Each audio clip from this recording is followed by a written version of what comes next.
So here we are taking the clutch apart.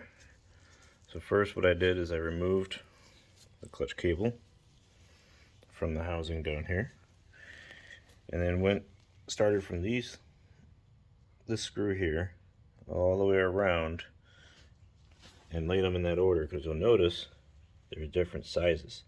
Like this one here is longer than these two, and so is that one. So be careful of that. And this is going to be stuck on the housing pretty good. So what I did is I just took a piece of wood, stuck it on the side of the housing, this guy, right? And then hit it with a hammer. The wood, I mean. Not that. You'll damage that. Don't damage this. And that'll break the seal, so that way you can get it off. To compress the clutch lever here with this on it, I just use I guess you can call them channels. Some people call them a wrench or adjustable wrench, whatever you want to call it. Use that to clamp it and then pop it right out. Simple as that. Don't forget to remove your brake and your footrest. Then you'll get to this point. Say hello. So what he's doing is he's loosening it a little. That's good. Now you go up here and you want to do it in a starred pattern. Okay, good. Go down here. You're going to want to do that all the way around until this finally comes off. You want to take it off evenly, or you can crack it, or bend it, or warp it. Either way, you don't want that to happen. Right over here. There you go. Good job.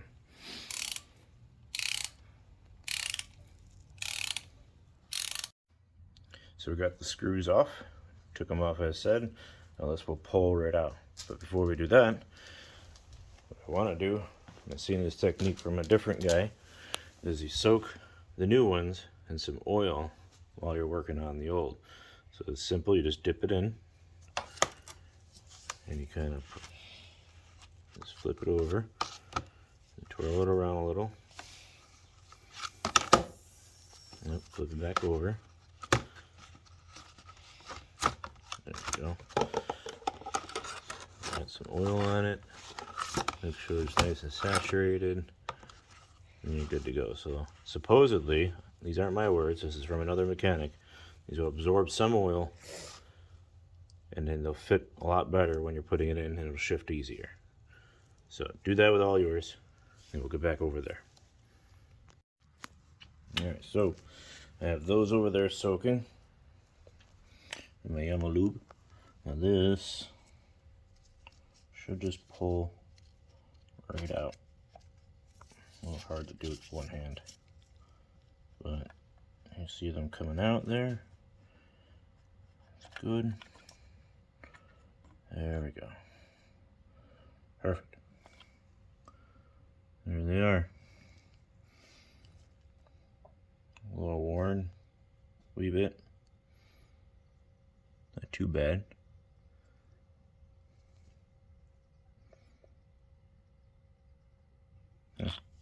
Oh, now I'm going to take all those out because they should just slide straight out. And I got all new replacement parts for them all. And I even got a new helper. Say hi.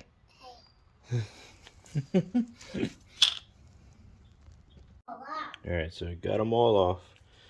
And I was inspecting them. The friction plates are pretty good, I guess. Some I probably just replaced them, but the steel plates, you can see there's a lot of crud on them. So I got replacement for those too. But while you have this off, this nut should rotate the whole thing. It's fine. But look at the sides here and inspect yours. Mine's are pretty good. It's not indented or grooved, just got a little staining on it.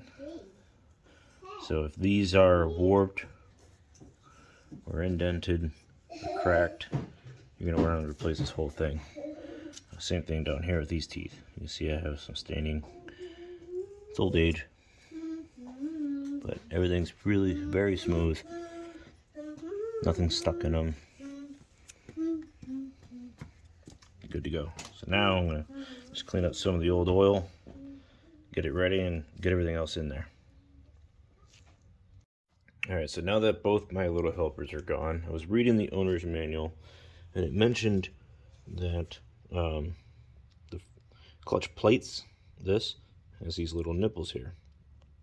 And they have to place these on 72 degrees apart. So they actually make this easy for you and explain it a little bit better in the owner's manual. But you start here at the top, right where you have this little indent, and it goes in just like that. Obviously the friction plate will go in first, but once you have the friction plate on, you put this on, and you just rotate clockwise, meeting every single stud here. Those are 72 degrees apart. And then the next one will go just like that. You can see there, it lines up, so on and so forth. So you'll get to 7, there'll be 1 and 6 up here. And then this is, so 1, 2, 3, 4, 5, 6, and I believe 7, yes, 7 actually goes down here. That's how the owner's manual says. So 1, 2, 3, 4, 5, 6, 7. Don't know why it doesn't go 7 here, but they want 7 down there. So 3 and 7, 1 and 6, 2, 4, and 5, all the way around. They also want oil, if you're putting new ones in, oil on these. So you'll notice this one is kind of like, has a satin or non-glossy finish here, and this side looks finished. This side is actually flatter than this side. You'll notice, I don't think I can get it to focus very well. I kind of can. So this has an edge where this is a little rounded off. The rounded portion was facing me when I was taking all the old ones off. And I double checked just to be sure. So that's how I'm going to install it when I put it back. I'm going to make sure that the rounded edge on all of these, which these are all set up to be right the way I want them, and put them in. So without further ado, take this guy here, soaking in the oil, and we'll just slide it in.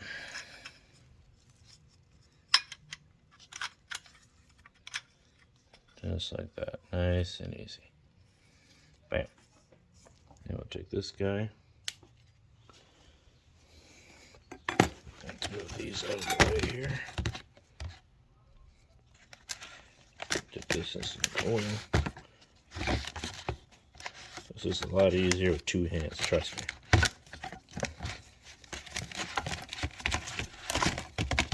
There we go. Now that my fingers are all oily, I'll just do this. Alright, so as I mentioned, first one up to the top.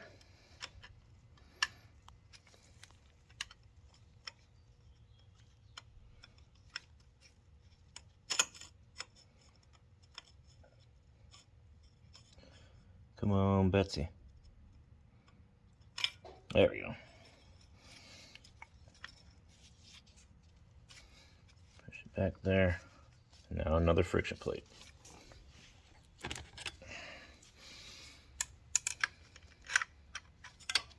Whoop.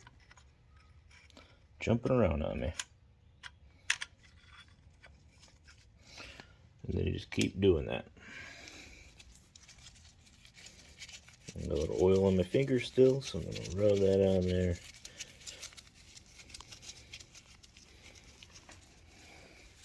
Now remember, this tab and the direction of it goes right here,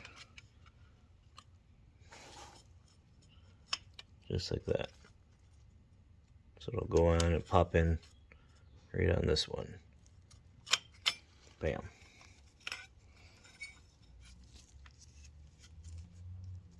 Just like that. And then again, so 1, 2, 3, 4, 5, 6, 7. Just keep alternating just like that. Alright, so I got it back in. Like I said, 1, 6, 2, 3, 7, 4, and 5. They're all rotating through. Still have that little dot up there. It's good. It's gonna leak a little oil. have something down there if you need to. So now what I'm going to do, back over here, a little oil on my finger. I like to just kind of lube this up. I got my new springs set in place. I'm hoping I don't need to do the shim method. I have heard about that and don't really understand it. But I buy OEM products, so I'm hoping I don't need to. So one thing when you're putting this back on, it mentions to be aware of that little dimple there. That should align with this one here. So when you're putting it back on, it goes like that. Bang. Okay. Then it's in reverse for these springs. Simply just take them and you put them on the same way you took them off in a star. So if I start here, boom, boom, boom, boom, or boom, boom, boom, boom, boom, you know, there's a million different ways you can do it. But it even says in the owner's manual to put them on in a star shape to avoid warping, cracking, etc., etc. So I'll go ahead and do that, and then I will be right back. Alright, so another recommendation, if these are the original bolts, replace them. Well, you'll be extracting one. Yeah, there we go. That was super annoying. It snapped off on me, and I had to drill the crap out of it. But I finally got it, but it wasted 2 hours of my time. So unless you want to waste 2 hours of your time, or if you're confident your bolts won't break on you, just replace them. There's only supposed to be about 5, I think it said 5.4 or 5.8 foot-pounds on these. I was doing it 5 with my torque wrench, and it still snapped. So replace them. Alright, so got it back on there. I replaced all the bolts because I wasn't about to have that shear off again. And you can see here, this guy, the neck of it, let's see if I can get it focused. There we go. The neck, right towards the top of the head, is slightly narrower than the rest of the body. And that's, I'm guessing, what the other one looked like. I didn't realize it at the time.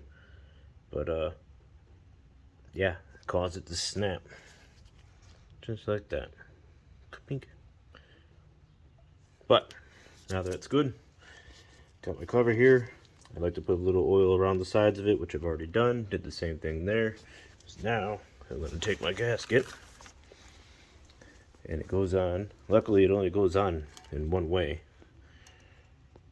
So I like to stick it on this way first because the cover has a couple of areas that are raised.